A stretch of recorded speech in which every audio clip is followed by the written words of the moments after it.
On May 7th, 2015, Adult Swim, the television network renowned for such shows as Tim and Eric's Awesome Show and Tim and Eric's Bedtime Stories, ordered an untitled pilot from cult alternative comedy troupe $1 Million Extreme. Comprised primarily of Sam Hyde, Nick Roachford and Charls Carroll, the post-ironic ensemble had cultivated a large online following of those tired of the bazingas and wubba-dub-dubs of NPC-friendly comedy. Bazinga! MDE were as courageous as they were innovative, with sketches that hit on cultural taboos and media hypocrisies that would otherwise have network executives tugging on their side locks. However, at a time in which extreme cultural divisions had seen Donald Trump valiantly slay maniacal establishment whore and serial rape apologist Hillary Clinton, so began an inevitable backlash of political correctness and creative stifling that would end MDE's ambitions before they even began.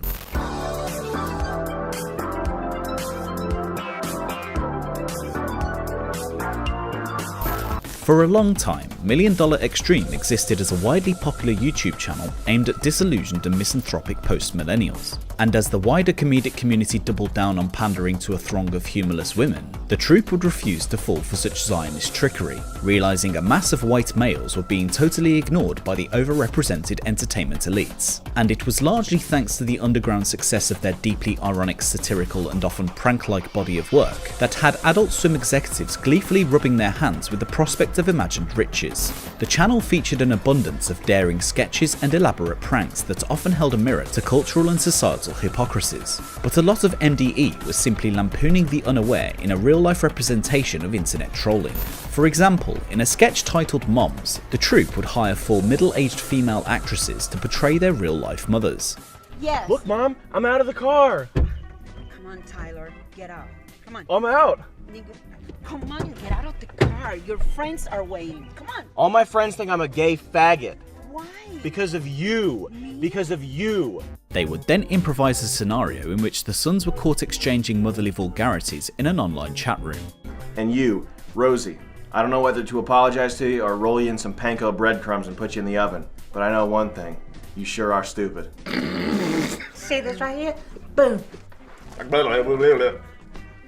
The sketch would see the troupe continuously break the fourth wall, with the actresses largely oblivious to the real-life insults buried within the dialogue, humorously exposing the sad plight of the aging woman in the face of youthful sexual exuberance. If my mom came into your room and took her pants down and then pulled your pants down, you would do it. You would do that.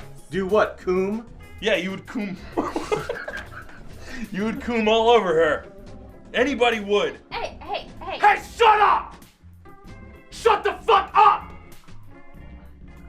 You fucking retard!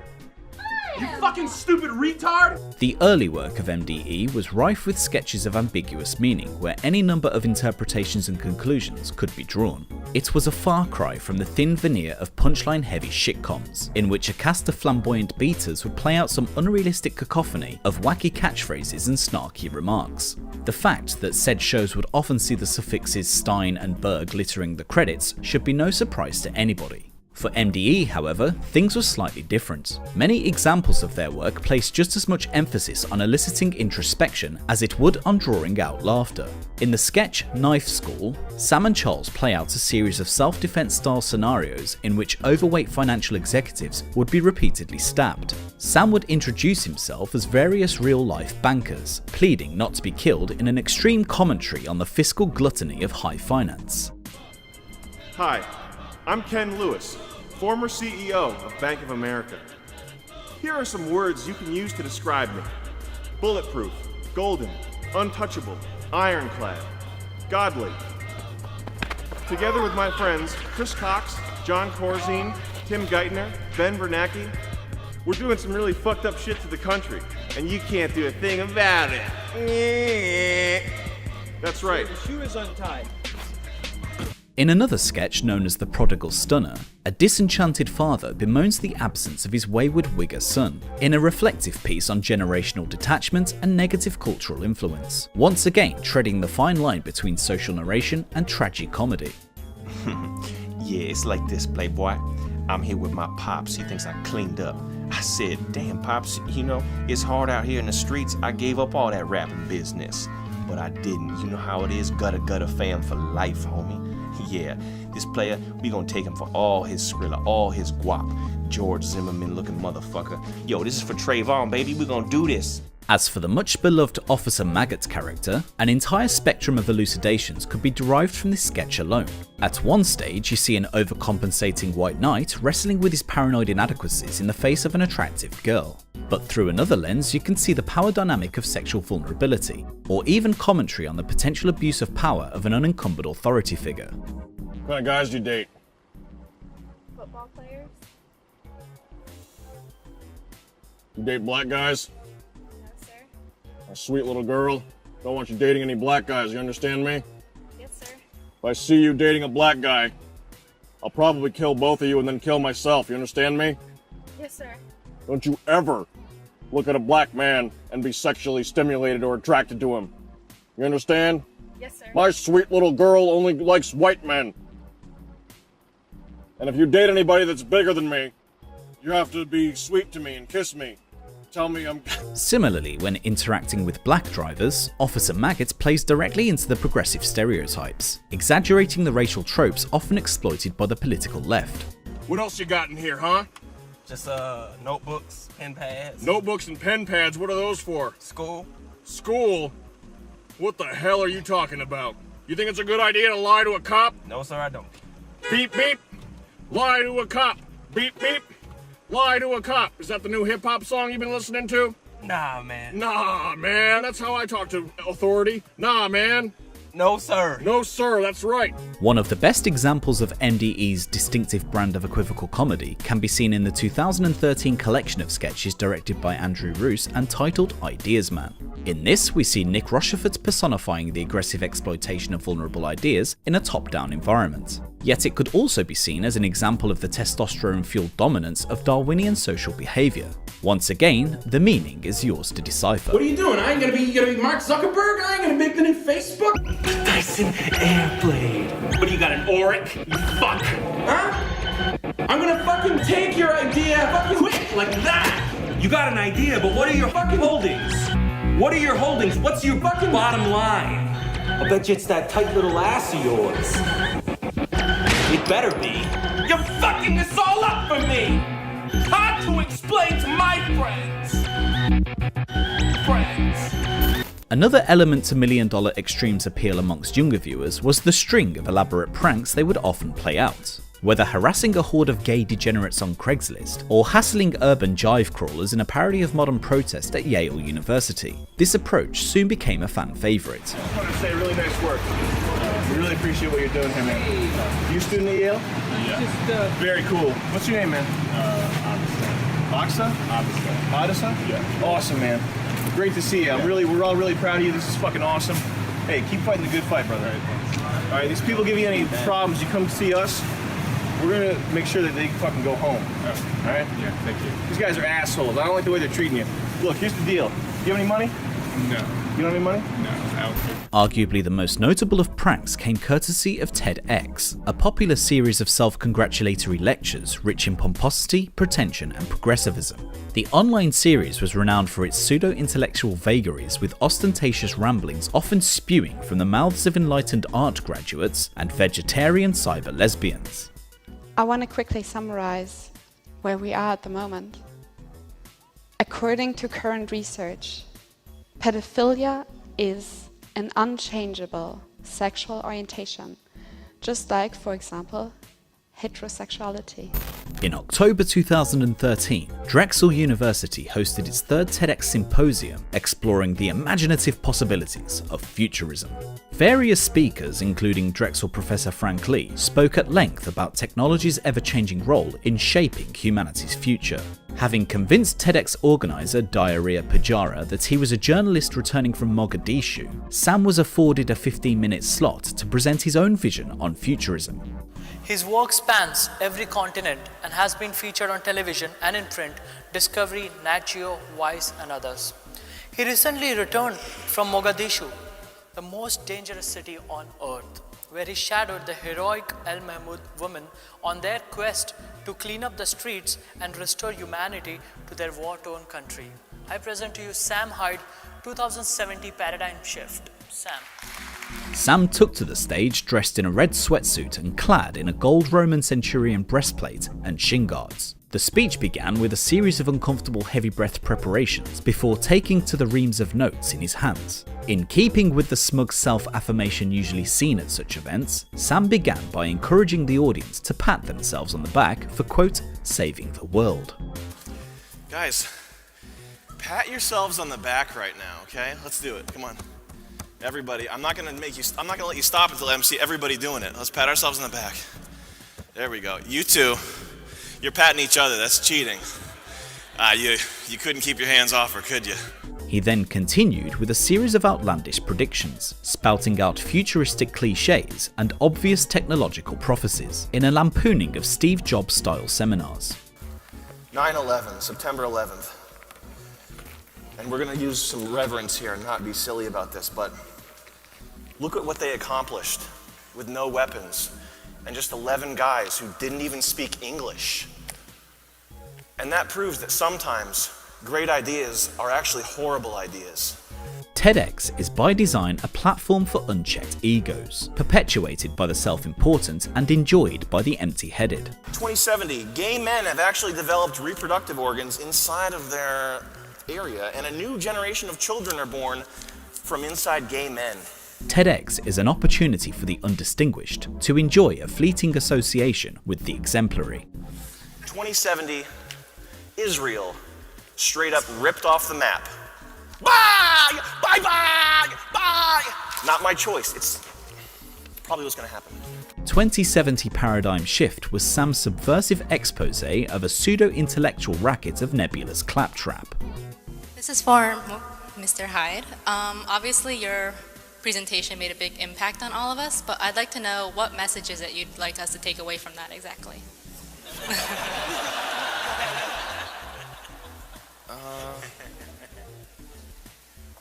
I don't know, man. I guess that's up to you. That, I don't know. It's nothing. It's just a bunch of crap.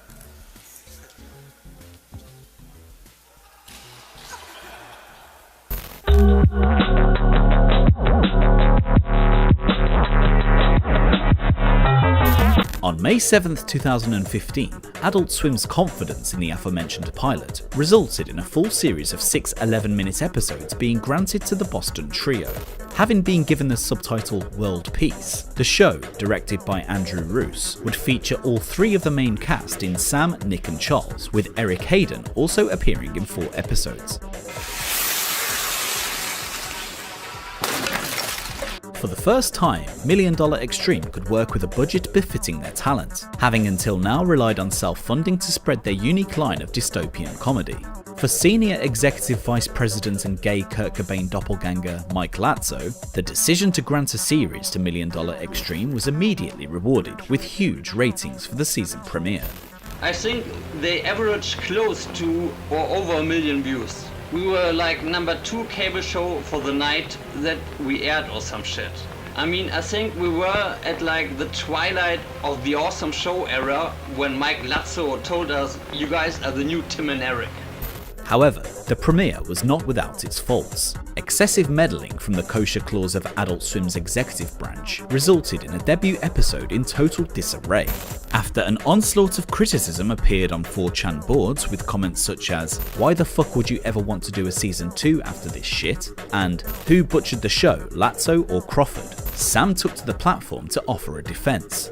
He describes how, "Tonight's episode is our last choice for what we would want our debut to be, and on top of that, it is heavily cut, edited and censored in ways that we would find frustrating, to put it mildly.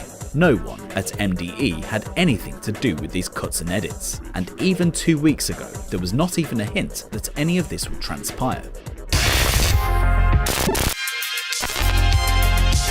It's later transpired that this was the response of an over-enthusiastic LARPer, although in a conversation with Sam he did confirm that it's a little uncanny reading all that because they did in fact mess with the release of the show, more or less as described by whatever weirdo stalker wrote that shit. From the premiere, things continued to improve for Sam, Nick and Charles. Episode 1's bully sketch had some memorable moments, including birthing the phrase chicken nugget scoon, to describe chicken nugget scoons. So what you're saying is that Peter, after having been pushed into lockers and having been called a chicken nugget scoon, is actually doing better than he was before. Yes, yes. Just wish more of these urban, underperforming schools would see the light so we can all be equal. Yes, make them all equal. Sam Hyde portrayed an investigative journalist exploring the value of juvenile mistreatment at the hands of the high school bully. The sketch unearthed the sad truth of adolescent development. The path of beta social pariah to school shooter is both inevitable and hilarious. I mean, you've seen all these school shooters. Pathetic beta males. Butt ass! Who have no girlfriend. Just imagine how many less there'd be if they had been bullied early and often.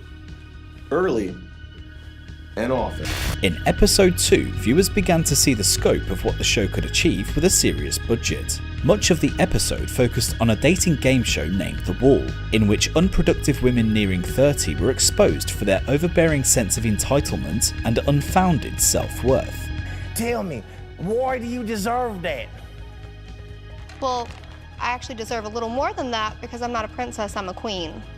Princess is when you're a little girl. Oh my goodness, I didn't realize we were in the presence of royalty. Whoa. You are.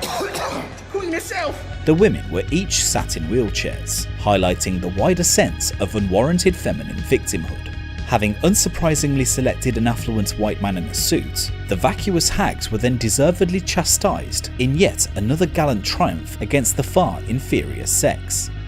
Don't rush yourself into any decisions, because sometimes rash decisions can backfire. What are you talking about? Like, you're gonna turn 30, and then you're gonna turn 31, and then you're gonna turn 38, and how do you plan on doing that? TikTok. World Peace continued the troupe's previous trend of mixing subversive cultural commentary with unadulterated comedy, as sketches such as Guy Heaven revealed Sam's surprising proficiency with physical humour, although the convincing performance could have been aided somewhat by Sam's liberal intake of artificial testosterone. You can't just keep doing the same thing. You gotta invent new ways of working out. You have to shock the body. Tick, boom! I do kickers, I do fucking twisters.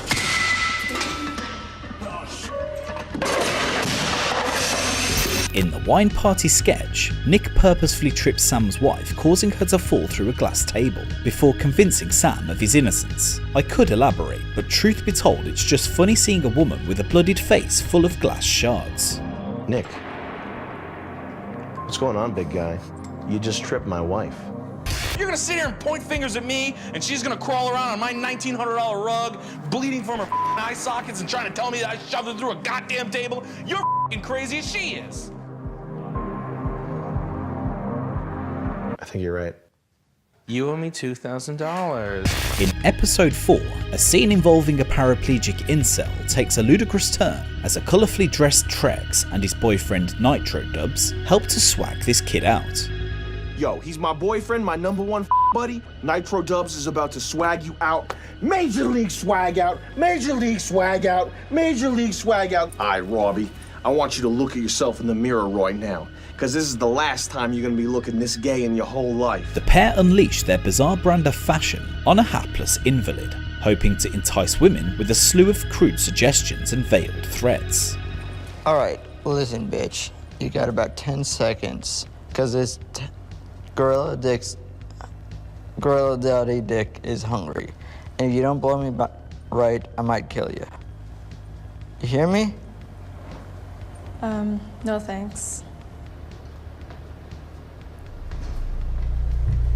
World Peace also made efforts in expanding on the more cerebral of sketches. In episode 3, Nick plays a dispirited teacher in the midst of an existential breakdown, in both an embodiment of the dire state of the public education system and a reflection of deep-seated professional apathy. From here, you could draw any number of further interpretations, but ultimately, you're more likely to find yourself in a profound state of self-examination than you are in hysterics. It's been good not having to explain myself for the last 20 years. I didn't make the kids stupid.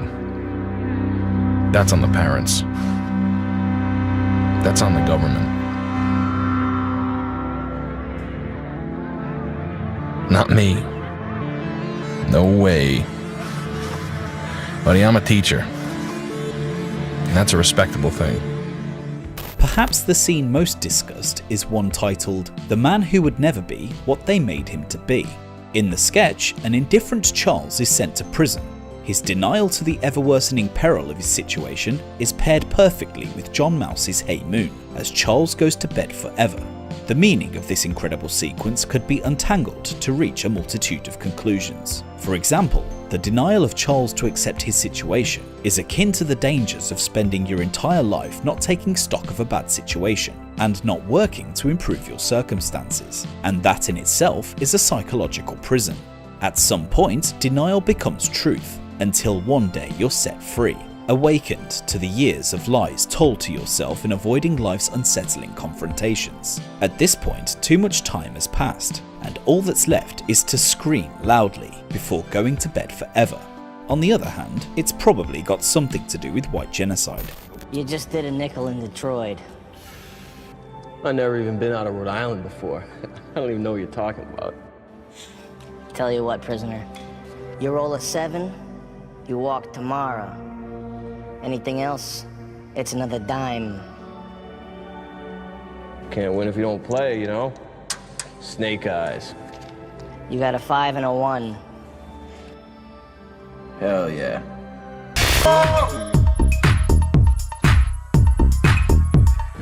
As expected by the very nature of the show, $1 Million Extreme had always operated in the realm of social cultural taboos, and at a time where the mainstream media had abandoned this area of comedy for fear of offence, the troupe would instead take a leaf from the Kavanaugh playbook and revel in the face of petulant minorities. But there was a subtle ingenuity about how these more provocative sketches would make their point. In the Toss It Project sketch, Sam would mock the media's racial hypocrisies when pushing diversity through viral memes. The subject of pro-Semitic indoctrination would hilariously play out in the face of Adult Swim executives in the children's jingle, Jews Rock. This despite over 200,000 reported deaths during what was historically dubbed the Holocaust.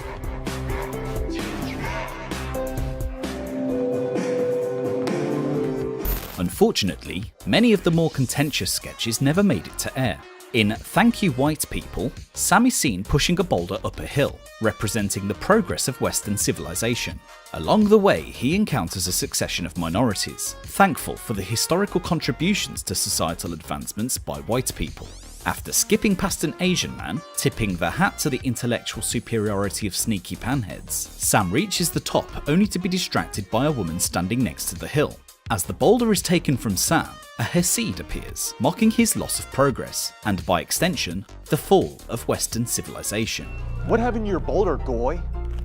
I don't know. I wasn't looking. Next thing I knew, boulder's gone. I guess I'm a stupid Goy.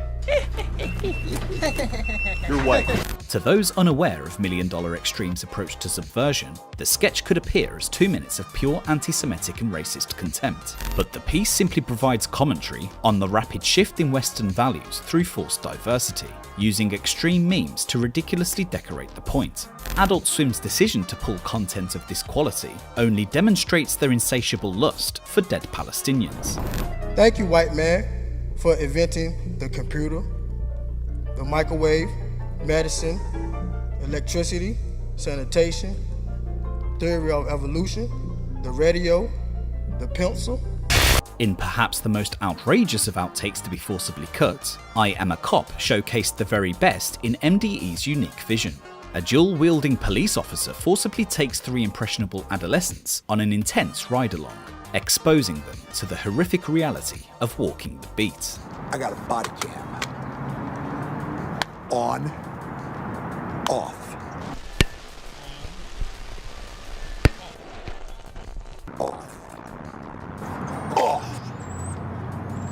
On. Off. Get it? Hey, how about you guys get in the car with me? Let's go see what my contribution is. Get in the car. The sketch brilliantly satirizes the media depiction of police officers, often portraying them as authoritarian psychopaths, when in reality, an officer's job is analogous to that of a garbage man, continuously expected to rid the streets of undesirables from an ungracious suburban utopia. American society's myopic outlook on fatal police shootings is also ridiculed, as the officer justifies using superhuman and extraordinary measures to achieve his goals. It's my job to deal with those people, to make sure they pay, to make sure they never hurt anybody ever again. And to do that, I need to go to superhuman and extraordinary measures.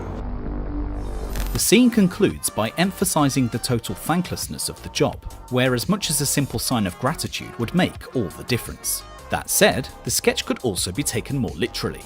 In the same way, Trayvon Martin could have been seen as a non-violent and economically productive member of society. All it takes is a little inherent bias. Sometimes, my job is like a garbage man's. The way I take out the trash. You understand? Say, thank you. Thank you. Say, thank you, sir. Thank you, sir.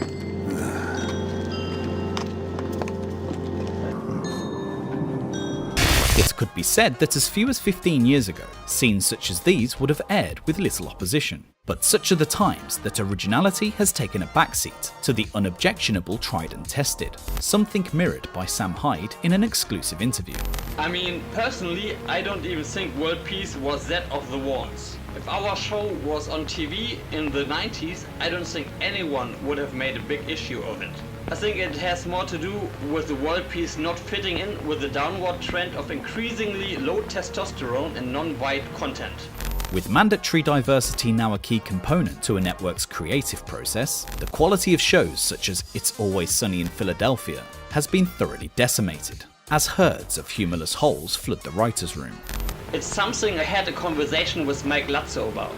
Women are not funny, and when they are funny, it's only because they're being fucked up weirdo dykes. Women are so tragically unfunny, it's like watching a car wreck to watch a woman do stand-up. My monostat stopped working, my pussy smelled so bad, I was puking on my dad's dick, I fucked 80 guys, yeast infection at college, drunk again. It should be outlawed. I would have special police force go around putting burlap bags over women's head at comedy clubs and beating them in the stomach with nightsticks. As a creative art form, modern stand-up comedy is to funny what Cory Booker is to civilized heterosexuality, and as a manifestation of internet trolling, it didn't take long for Sam to infiltrate the stand-up community, tactfully exposing the outdated norms of live comedy in a series of esoteric performances. These included 2013's Gutter Man, a courageous reconstruction of the civil rights movement. They say the cracker schools is more violent and shit. They say the cracker schools more violent. I say it's the institution that societized the cracker to be violent. To incredibly stupid people, Sam's cryptic routines could have been seen as a blind perpetuation of racist or homophobic hatred. For example, at a show in Williamsburg, a known hotbed of leftist hipsterdom, Sam spent 20 minutes linking the HIV crisis to homosexuality, calling the notorious AIDS patient Zero a hypersexual faggot. Has anybody ever heard of AIDS patient Zero? Anybody? You probably heard of this guy, okay?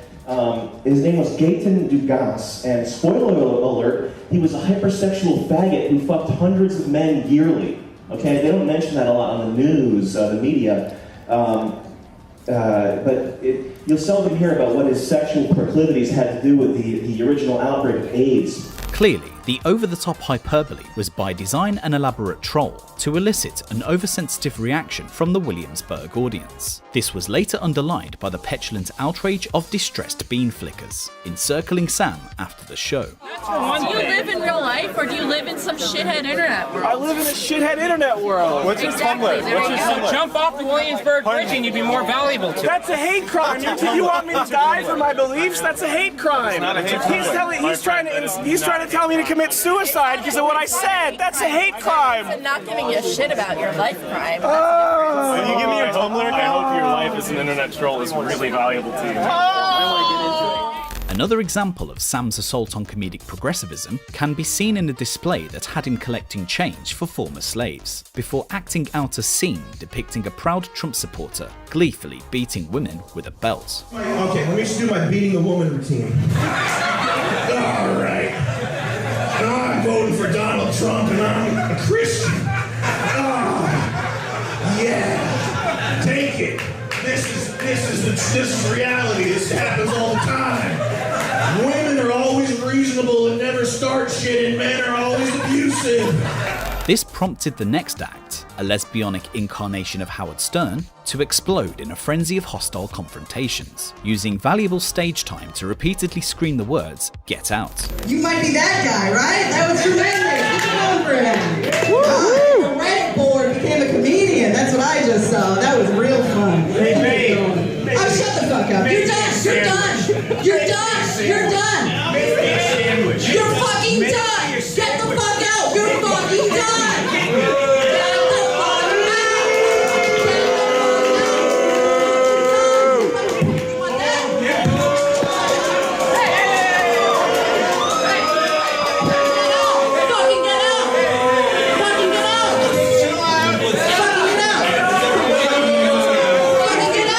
Meanwhile, in a set teeming with bursts of exaggerated outrage, Sam ironically castigates the German assholes responsible for the so-called Holocaust, mocking those who hold deep reverence for the alleged event.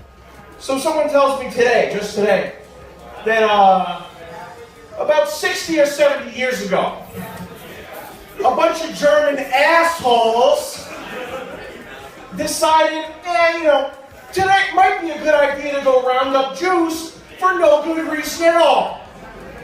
Just discriminate against them for their religious preferences, round them up, put them in camps.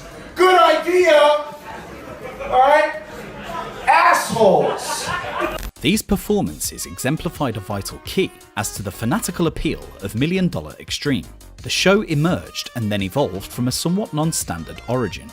As comedians continued to rely on traditional and outdated routes to relevance, the troupe would bypass that entirely by appealing direct to their online mass of adoring followers. Sam was not only mocking the increasingly prickly and ever-delicate patrons of stand-up comedy, but also the pontifical self-importance of the craft itself.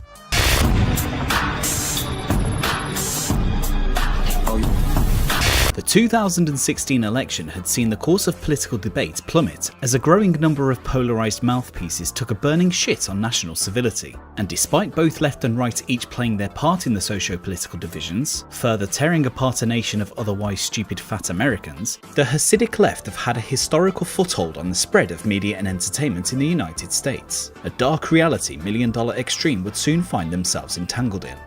For Sam Hyde, this presented a problem. As an outspoken creator and performer, his vested interest in the freedom of expression puts him at odds with a political and cultural left, intent on punishing artists for offensive or simply controversial ideas. Much of Sam's now suspended Night of Fire Twitter account was mostly littered with retweets of cultural commentary and racial hypocrisies, a far cry from the actual calls to violence from accounts belonging to unfuckable gargoyles Kathy Griffin and Rosie O'Donnell. Meanwhile, the wider anti-white hatred following the election would continue to be mindlessly expelled from the accounts of savage race baiters totally unchecked. The piss-stained irony of leftist insincerity was further underlined after water sport enthusiast Chelsea Handler landed herself in warm water following a series of homophobic attacks against Kavanaugh Hearing Hall of Famer Lindsey Graham. Do you think as a comedian that's the lowest kind of bar to make gay jokes at this point? Yeah, I just think we're moving on from that. Belittling people is not as funny as it used to be. And that's a good thing. For low-rent BuzzFeed blogger Joe Bernstein, Sam's pro-Trump Twitter feed was simply too triggering. The balding Israeli supremacist, known on Twitter for such comments as "kill a straight white man on your way to work tomorrow" and "being a Jew means never having to say sorry you're white," wrote an article in August 2016 titled "The Alt-Right Has Its Very Own TV Show on Adult Swim." The article begins with a summary of Sam's supposed controversial tweets, before spiralling into a dogmatic rant about post-Gamergate angry Trump supporters. The article is essentially a bitterly warped overview of the events of this documentary so far, albeit with a distinctively partisan slant. But there's more to Joe than strict political agenda. His alt-right obsession had seen him attempt this behaviour on more than one occasion, and with such a trivial journalistic profile, what better way of making a splash in media than to tear something down? In preparation for the acrimonious blog post, Joe spoke with Sam in a 13-minute masterclass of media trolling. Having filmed the exchange, Sam quickly turned the tables on the Bohemian twink, pressing Joe on the pitfalls of his faltering BuzzFeed career. I want to be totally straightforward with you. You will never, in a million years, get a job at a publication as prestigious as the New York Times. That little pipe dream is never gonna happen. You will be blogging and tweeting until you are dead, and nobody will care. The to and fro resulted in a series of leading questions being left unanswered. From Sam's perspective, nothing he could say could stand in the way of Joe Bernstein's message. $1 Million Extreme is apparently nothing more than an extension of Sam Hyde's Twitter account, and for that, the show and its fans must all suffer. Joe is a hitman, and BuzzFeed had it out for Adult Swim well before we came around. They were doing articles years back about how Adult Swim employs very few women. We were a weak link just because we were white guys with a spicy message, so it made sense to target us. I probably could have toned it down and we'd all be watching me do commercials with Eric Antwi right now, but I wanted to make sure the curry stayed spicy, if you know what I mean. To Joe, this article could elevate his status far beyond that of internet journo faggot, and no amount of Sam playing ball would have made a difference. It's the very nature of the phenomenon known as the BuzzFeed hit piece. At the very least, Sam would have a little fun. I bet when you were a kid, your parents called you dumb. They probably called you a blockhead, 'cause you're a blockhead, Joe. You don't pay attention in school, Joe. I just having trouble hearing you because you're screaming very loud. Yeah. The article spawned a small collection of follow-up pieces, mostly mirroring Bernstein's original talking points. Joe was again the perpetual pig in shit, writing a second article linking $1 Million Extreme to the ramblings of a collection of over-enthusiastic edgelords, who took it upon themselves to share anti-Semitic printouts plugging the show on college campuses. Joe Bernstein would also request a comment from Adult Swim's parent company, Turner Media, in a desperate plea for Zionist unity. With an election looming, publications such as The Atlantic would further suggest the Trumpian show, although being largely oblique and open to interpretation, was hiding radical coded far-right messages and making subtle dog whistles to neo-Nazis.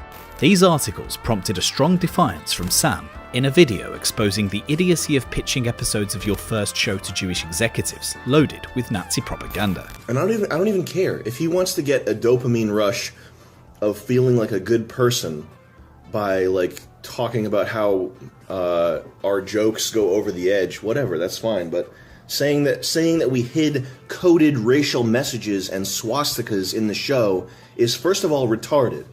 Why would we do that? That makes zero fucking sense. It's our first TV show, we're nervous as shit, we don't want to get kicked off. I got a good idea, let's put a swastika in there. This is going to be so funny. This was one of the earlier examples of Trump-enthused mob outrage, and although too obscure a situation to be part of the national discussion, and despite the overwhelming reaction to the show being exclusively positive, the small amount of pressure applied to Adult Swim and Turner Media executives became a significant problem. The article didn't really do anything, except signal to other Jewy urban bloggers that this was the target for the next 5 minutes. As far as outrage or any organic, real response, besides overwhelming positivity, there was none. I don't mean it disrespectfully, it just is what it is. My inbox was full of bearded, big-nosed, horn-rimmed classes guys who looked like Woody Allen. Like, that's literally the only people who contacted me. I don't have some irrational gripe. It was just a bunch of Jews pestering me like I forgot to bring latkes or something. The situation was only severe because the outraged mob, which was in fact a handful of journalists, who, while they only had like 6,000 Twitter followers, also had the contact info of Turner Media execs and enough bullshitting skill to make it seem like they were gonna bring the roof crashing down. It was reported to me that he's actually not from this community. Apparently, his name was released as Sam Hyde. In a third article from the meddling fingers of Baby Bernstein, a source correctly suggested that many of the in-quote talent at Adult Swim felt uncomfortable sharing a platform with the troupe. Zandy Hartig, a copy-and-paste thought from the underwhelming Children's Hospital, tweeted to Adult Swim in November 2016, requesting they kick the far superior show from the network before calling Sam Hyde an embarrassment. Meanwhile, Adult Swim's senior director of programming and all-round good girl Kim Manning further reinforced these workplace divisions on the subject of world peace, stating how the show was a source of hot debate, before denying its status as an alt-right speak piece in a complimentary comment on the Adult Swim subreddit. And then there's Tim Heidecker's good friend, Vic Berger, a man whose best chance of appearing regularly on Adult Swim would be as a Steve Brule stunt double. And for a man who wouldn't look out of place neck deep in dirt on Easter Island, the temerity of using what tiny fragment of relevance he has to help campaign for world peace's cancellation is certifiably insane even for his standards. Luckily, despite Vic's onslaught of unhinged obsession, it's likely Adult Swim executives neither knew or cared who this spaghetti-headed bottom feeder is. As for Laugh the Vacuum Brett Gelman, a man who closer resembles a Stormfront caricature than he does a successful comedian, the controversy surrounding $1 Million Extreme was his perfect out. Having pitched a succession of unworkable ideas to Adult Swim executives, the network finally capitulated in producing 2 specials prefixed Dinner with Friends, both to a largely forgettable response. Why are you guys looking at me like that? Did I do something bad? Adult Swim was at this time facing heavy criticism by a mob of resentful broads, posting a procession of petulant tantrums at how the comedy network doesn't hire enough women. Brett Gelman saw this as an opportunity to put behind him his own failures at Adult Swim and score some invaluable social justice points in the process. Brett Gelman, I'm leaving Adult Swim. Dude, stop doing coke. Brett Gelman, stop doing coke. You need to come back to reality, okay? You made something that wasn't funny. That's why. He didn't leave. He's not leaving Adult Swim on principle. He made something that's not funny and didn't get good ratings. And he's on fucking coke. And your girlfriend's ugly, dude. In a valiant act of selflessness, Gelman eventually severed ties with Adult Swim, bravely risking the slight inconvenience of making Dinner with Friends at another network, in the ongoing culture war of Trump's America. Brett doesn't seek praise in giving up making 2 20-minute videos over the course of 2 years. Brett wants action. Walter Newman, who is a fucking black guy by the way, said no one really got interviews in America, or whatever the fuck Gelman's show was called. And that's a direct quote, by the way. No one really got dinner in America, meaning no one of the execs thought his shit was funny. He wanted to work, and they turned him down because his ideas suck. With Brett Gelman, the motivation is all feel-good virtue signaling. And you can see that because he married the most butt-ugly horse-garment woman. I mean, again, I don't even care that Brett Gelman is Jewish. He's just a fucking nobody. I honestly feel like if you had a conversation with Mike Lazzo about Brett Gelman, you'd have to remind him who he is. I don't think Keith Crawford knows who Brett Gelman is. He's just this guy who wants to get into a nightclub, but when rejected he says the nightclub was bad and full of rapists. His shit is so unfunny, it's shocking. Having been asked if his exodus was in any part related to Adult Swim's continued support to world peace, Brett confirmed that indeed it played a part, retweeting Joe Bernstein's article to reinforce his deeply principled position. I mean, I swear to God, I have talked to Walter Newman about this. Brett Gelman would sign a contract with Adult Swim right now for very low money. But he's just not funny, and the execs think he's weird. Even the Jewish exec, Mark Costa, if you say Brett Gelman around him, he makes this like sickening little half smile to let you know he doesn't want to hear it. Again, I have to say Gelman would suck Satan's cock to be Jesse Eisenberg for 24 hours. In a discussion with other people I don't know and on a podcast I refuse to Google, Brett further outlines World Peace's contribution in him leaving Adult Swim, calling it a literal neo-Nazi show with a literal hate following. Literally. They had also greenlit this show called $1 Million Extreme. Oh, you said it. And then I just was like an alt-right sketch show. Yeah, I mean it was an alt-right, literally a neo-Nazi sketch show. Alt-right, yeah, it's totally a neo-Nazi sketch show, and they have a neo-Nazi following. Yeah, that was the big thing. It was like, no, I'm not necessarily like you. Sure, you could analyze the content of the show, but it was like they had amassed this following, and I was just like, I don't want to be part of a business that, you know, gives employment opportunities and a voice to people who are amassing a hate following online. And finally, we have the man of the hour, Brett Gelman's token goyim and cook extraordinaire, Timothy Heidecker. Having spent 2016 abusing social media in helping champion the #resistance, Tim caught the eye of the army of pro-Trump shitposters on 4chan, and having triggered Tim's spurgery to such a degree as him recording such songs as I Am a Cook, a new lolcow would now be milked. I'm a pussy who gets fucked right up the ass. I am a cock. I am a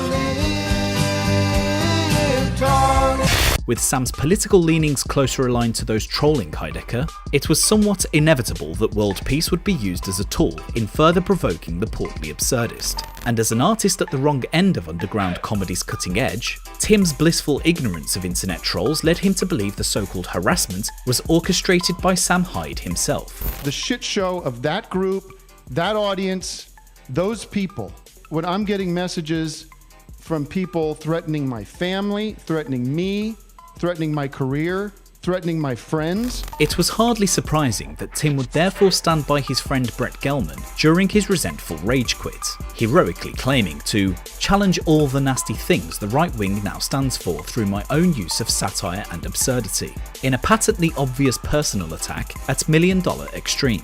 It was at this time where suggestions of Tim working behind the scenes against the troupe began. I mean, it doesn't matter, because he's not a satirist or an absurdist, he's just a guy. It doesn't even matter that he's a tattletale weirdo.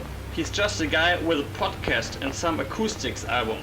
In a completely unforgivable act of spineless duplicity, Tim encouraged the audience of his Office Hours podcast to make their voices heard to the network's advertisers, in efforts to highlight the matter to the attention of Turner Media. If you're listening and you hate this thing and you think it's evil or you think that it's spreading messages of hate, misogyny, anti-Semitism, you know, you should speak out. You should go and let the advertisers know what you think. The audacity of motivating a boycott just seconds after claiming to never go after each other's show was simply a homosexual act too far.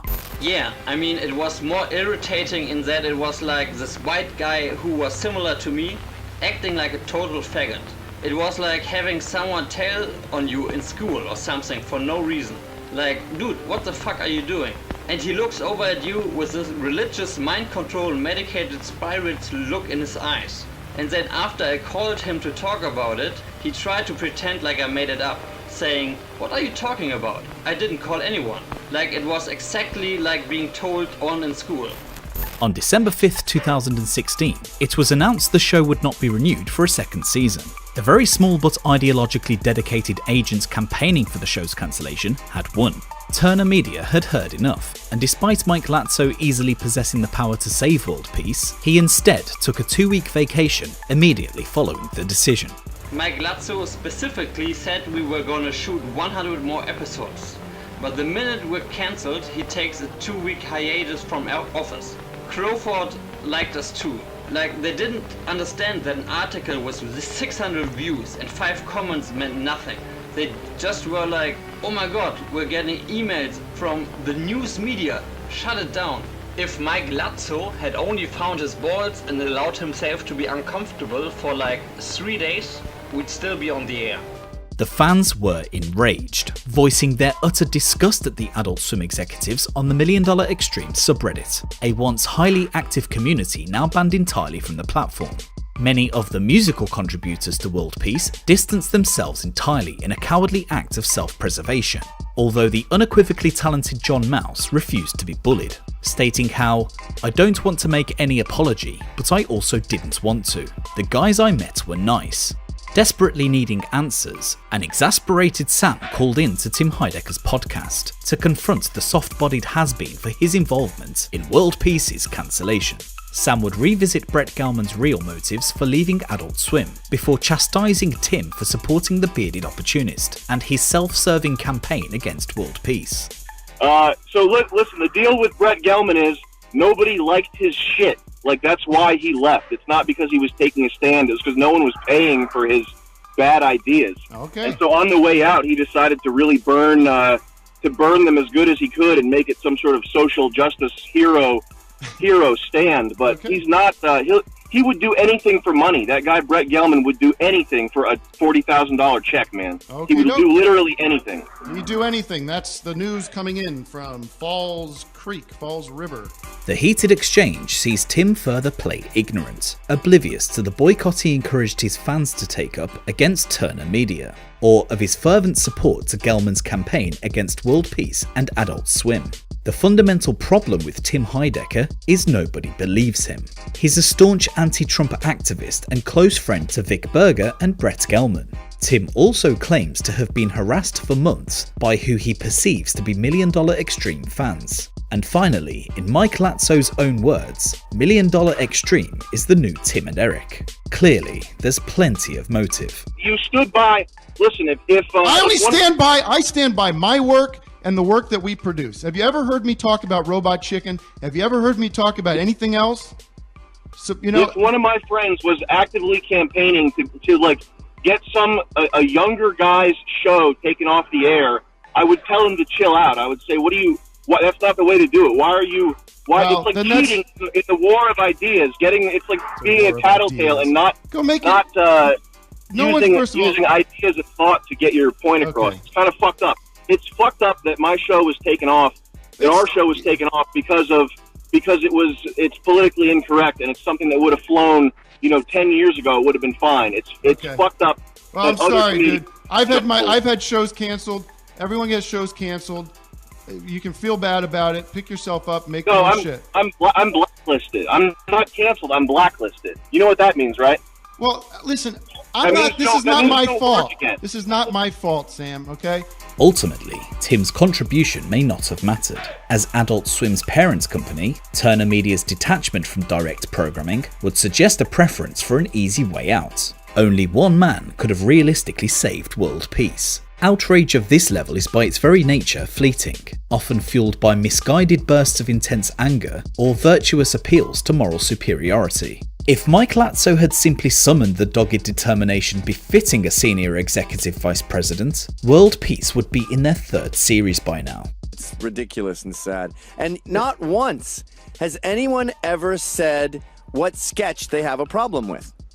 Yeah, the show is really not, my own personal politics and my Twitter feed aside, the show itself is not, like, there was no point where we were writing it where we were like, we've got to write this one in order to get this message across. Like, it's not a political show, and the racism and sexism in the show is on par with what you would have seen on TV in like 2002. The wider response to the cancellation continued to ripple across the waves of online media, with Armenian genocide denier Cenk Uygur and rotten cunt Anna Kasparian peddling the same Bernsteinian misrepresentations that littered the clickbait of BuzzFeed's trending lists. But in this case, they found hidden swastikas in the show. And they literally had to tell them, can you guys not have hidden swastikas on the show? Like, just take them down. They like to do these ridiculous pranks where if they found a woman unattractive, they would purposely trip her into a glass table. Even Eggy Beatnik Anthony Fantano of high IQ music review channel The Needle Drop offered an hour of unmitigated support in an interview with Sam on his show. I think a lot of people hate the type of humor you do. Mm-hmm. They're for lack of a better word, triggered by the type of humor that you do. Mm-hmm. But I think in a lot of ways you're doing exactly what a humorist should do. I think what a humorist should do is sort of attack sacred cows, attack established, normalized values and ideals. With the passing of almost 2 years since the cancellation of world peace, the conversation surrounding $1 Million Extreme has largely diffused. The troupe has been widely blacklisted ever since, and are left relying on self-funding and independent releases should they wish to continue. Since the culmination of world peace, Sam, Nick and Charles have pretty much gone their own way. Charles has cultivated a dedicated audience of his own on cleavage-friendly streaming platform Twitch. You can't be put under by figuratively and literally a nobody's ridicule. If a nobody ridicules you, it's literally meaningless. Meanwhile, aside from spending the last 2 years cultivating a dishevelled beard, Sam now offers a range of long-form visual content through his subscription service, Hyde Wars. Alright guys, this next one is my absolute favorite all-time massage parlor. I mean, calling it a massage parlor is insulting, frankly. It's a full-service spa, bathhouse, everything you need. Gorgeous, stunning old Korean ladies. Hands reaching out, leathery old hands reaching out to touch you, jerking you off without looking at you, just doing it like this, listening on the headphones. Can't wait, I love it. And my penis hurts. And Nick Rochefort owns and runs his very own antiques business, selling amongst other things the finest Persian rugs this side of Damascus. What I like about rugs is that I don't tell my customers that I smoke on them. I like selling rugs for $2,000 and then smoking cigarettes all over them. And then I ash on them. And as for lolcal Tim Heidecker, to this day he's still getting deservedly trolled by 4chan. You went around Adult Swim campaign and, you know... How do you, first of all, where is your evidence you're going to fly accusations around? Okay, let me upload a hyperlink or two. No, I'm serious. You're gonna get on my show here and make accusations about what I did or didn't do without any evidence. With a large number of fans still clamouring for new content, it's hoped a reunification of the trio can one day happen. The show was averaging at close to or over 1 million active viewers an episode, and was truly some of the most original and underappreciated pieces of entertainment to ever hit network television. It is astounding to me that no home can be found for the unrivaled genius of $1 Million Extreme's world peace, and I speak for many hoping that a platform somewhere has the good sense to put serious quality first and pick up this show. After all, MDE never dies.